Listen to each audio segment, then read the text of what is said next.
Jessica Brown. I am the creator, director, and founder of the Vallejo Filmmakers Network in Vallejo, California.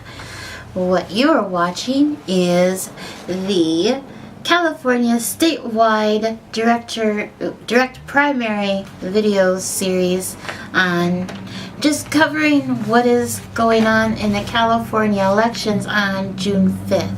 It's important that we all get out to vote, because if we don't vote, things will take place and we might not agree or like what the end result is.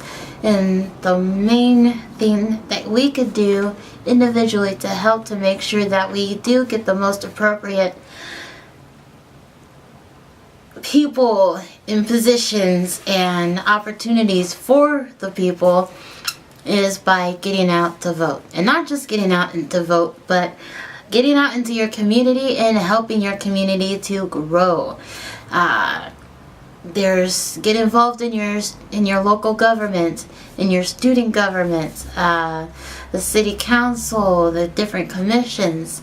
All of that leads up to this stuff right here.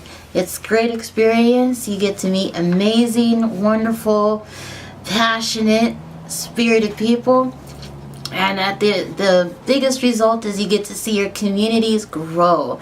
You get to see your communities unite, and you get to see peace. You get to see happiness. You get to see progress, and that's what we should all be striving for, is making sure that the world we have now is good, and so that it's good for the next generation and so forth.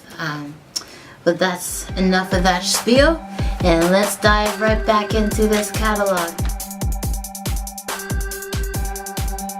This section describes the state's bond debt. It also discusses how Proposition 68, the $4.1 billion natural resources bond proposal, would affect state bond costs. And I'm just reading this straight from the election ballot book. If you don't have a copy, you can pull one from offline. You can go to your local library and borrow one from a neighbor. But there's a lot of information in here. So, here we go. Background. What are bonds? Bonds are a way that governments and companies borrow money. The state government uses bonds primarily to pay for the planning, construction, and renovation of infrastructure projects such as bridges, dams, prisons, parks, schools, and office buildings. The state sells bonds to investors to receive upfront funding for these projects, and then repays the investors with interest over a period of time. So it's like starting a business. Alright. Why are bonds used? A main reason for issuing bonds is that infrastructure typically provides services over many years. Thus, it is reasonable for people, both currently and in the future, to help pay for the projects. Additionally, the large cost of these projects can be difficult to pay for at once. Two main types of bonds used by the state to fund infrastructure are general obligation bonds, which must be approved by voters, and lease revenue bonds, which do not have to be approved by voters. Most of the state's general obligation and lease revenue bonds are repaid from the general fund.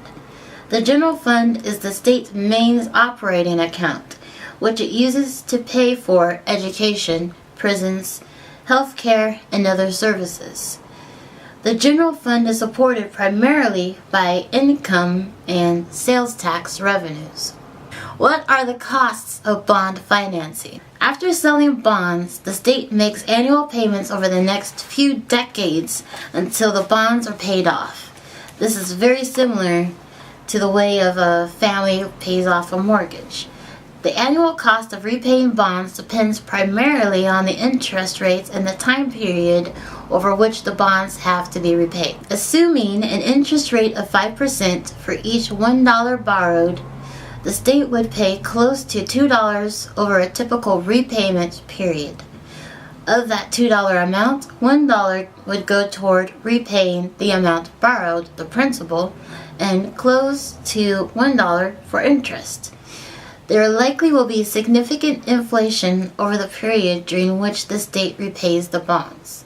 This means that the dollars used to repay these bonds in the future will be worth less than they are today. Accordingly, after accounting for inflation, the cost of repaying these bonds is lower, roughly $1.50 for each $1 borrowed. Amounts of the general fund debt. The state has about $83 billion of general fund supported infrastructure bonds on which it is making principal and interest payments. In addition, the voters and the legislature have approved about $36 billion of general fund supported bonds that have not yet been sold. Most of these bonds are expected to be sold in the coming years as additional projects need funding.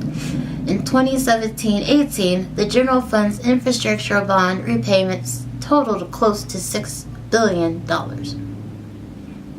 This election's impact on debt payments. The natural resources bond proposal on this ballot, Proposition 68, would allow the state to borrow an additional $4 billion by selling general obligation bonds to investors.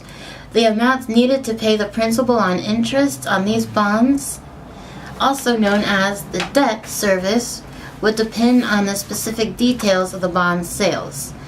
We assume an interest rate of 5% and that the bonds would be issued over a 10-year period. We further assume that the last bonds would be repaid 30 years after the final bond is issued. Based on these assumptions, the estimated average annual general fund cost would be about $200 million over the next 40 years. This is about 3% more than the general state spends from the general fund for debt service. We estimate that the measure would require total debt service payments of about $7.8 billion over the 40-year period during which the bonds would be paid off. This election's impact on the share of state revenues used to repay debt. One indicator of the state's debt situation is the portion of the state's annual general fund revenues that must be set aside for debt service payments on infrastructure bonds. This is known as the state's debt service ratio, DSR. Because these revenues must be used to repay debt, they are not available to spend on other state programs, such as operating colleges or paying for health care. And it gives a figure. As shown in Figure 1, the DSR is now somewhat below 5% of annual general fund revenues. If voters do not approve the proposed natural resources bond on this ballot, we project the state's DSR on all already authorized bonds will likely remain somewhat below 5% over the next several years, and then decrease thereafter. If voters approve the proposed natural resources bond on this ballot, we would project it would increase the DSR by less than 1/5 of a percentage point compared to what it would have otherwise been. The state's future DSR would be higher than shown in the figure if the state and voters approve additional bonds in the future. And here's the figure that they are referring to. So that sounds pretty serious, huh? Guess we're gonna have to go do some research. At least I know I am. Still learning so much about all of this, and it's easy to see that if we don't get involved in what's going on, a lot can get past us. And these guys are already talking about years from now, and we still got a lot of stuff going on that's not really working right. So, if you have your ballot book, make sure to give it a good read. Thank you for watching so far. Again, my name is Jessica Brown. I am the creative director and founder of the Vallejo Filmmakers Network. And this series of videos is just to help you get prepared and feel a little bit more comfortable, less intimidated with the upcoming June 5th elections. Thank you for turning in, and we'll see you later.